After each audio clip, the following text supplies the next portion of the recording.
हमारे यहाँ संप्रदायों में भजन सेवा में, भजन पद्धति में थोड़ा थोड़ा अंतर है। इसलिए गुरुदेव का जो निर्देश है वही सर्वोपरि है। गुरुदेव धारण करने का अर्थ ही यही है कि यदि कहीं कंट्राडिक्शन आए, कहीं कुछ अंतर आए, तो हमें अपने गुरुदेव की आज्ञा, गुरुदेव की परंपरा का ही पालन करना है। एकादशी 2 दिन आ गई, भले ही हमारे सब फ्रेंड 26 को रख रहे हैं, लेकिन अगर हमारे गुरुदेव 25 को रख रहे हैं तो हम 25 को ही रखेंगे। हम गुरुदेव के अनुसार ही चलेंगे। गुरुदेव के अनुसार चलने के लिए ही गुरुजी धारण किए गए हैं। हम अपनी मनमर्जी से, समाज से चलेंगे तो एक प्रकार का ये गुरु संप्रदाय और परंपरा के प्रति अपराध हो जाएगा। पक्की बात है, यह दृढ़ निष्ठा हमारे अंदर होनी ही चाहिए। हमने गुरु धारण नहीं किए हैं तब तो कोई बात नहीं, जैसे सब कर रहे हैं हम उनके साथ मिल जाएं। लेकिन यदि गुरु धारण किए हैं तो गुरुदेव की जो आज्ञा है, गुरुदेव ने कहा कि तुम ऐसे भजन किया करो, तुम ये वाली आरती गाया करो, तुम इस प्रकार से आरती किया करो, तुम इस प्रकार से भोग लगाया करो, तुम ऐसे नाम ज्यादा किया करो, कीर्तन कम किया करो, अथवा कीर्तन ज्यादा किया करो, नाम कम किया करो, ग्रंथ पाठ कम किया करो अथवा ग्रंथ पाठ किया करो। जो भी उनकी आज्ञा है उस आज्ञा का हमें अवश्य पालन करना है। पालन करने से वो पूरी गुरु परंपरा की शक्ति हमें प्राप्त होती है, पूरी गुरुदेव की शक्ति।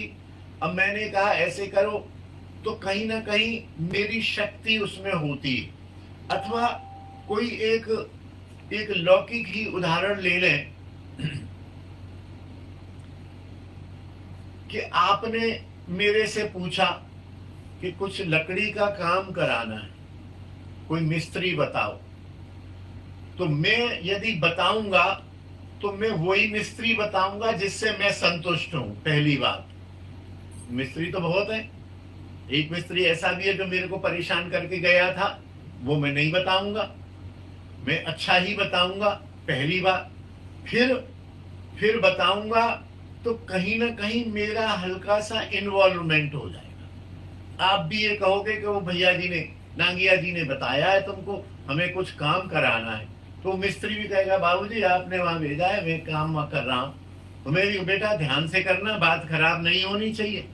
और हो सकता है 4 दिन काम चल रहा हो तो एक दिन मैं भी चक्कर लगा के आ जाऊं, हाँ कैसा कर रहा भैया, ठीक कर रहा है ना। तो ये क्या हुआ कि मेरे बीच में पड़ने से मैं अपना प्रभाव, अपनी शक्ति, अपना व्यवहार, अपना सब कुछ वहां लगा दूंगा कि नहीं लगा दूंगा।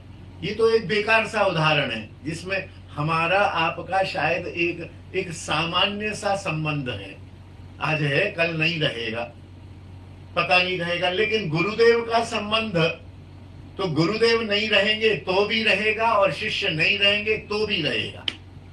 तो इसलिए गुरुदेव की परंपरा और गुरुदेव की इच्छा, गुरुदेव की आज्ञा का पालन एक साधक को प्राणपण से करना है, निष्ठा सहित करना है। यहां यह भी कहा गया गुरुदेव योग्य हो या अयोग्य हो। अब आपने तो धारण कर लिए, यदि गुरुदेव में भगवत बुद्धि है और हमारी निष्ठा है कि गुरुदेव की आज्ञा, गुरुदेव की कृपा से, गुरुदेव की शक्ति से हमारा काम हो ही जाएगा, तो गुरुदेव भले ही अयोग्य हो, आपका काम हो जाएगा निष्ठा के कारण। वो एक कथा भी हम सुनाते कई बार, दोबारा सुना देता हूं। निष्ठा यदि परिपक्व है तो अयोग्य गुरु भी शक्ति संचार करके, अयोग्य गुरु होंगे यदि तो परम गुरु होंगे, परम गुरु की शक्ति लग जाएगी, परमेष्ठी गुरु की लग जाएगी, परात्पर गुरु की लग जाएगी, और तो और गुरुओं के गुरु जो भगवान हैं उनकी शक्ति लग जाएगी।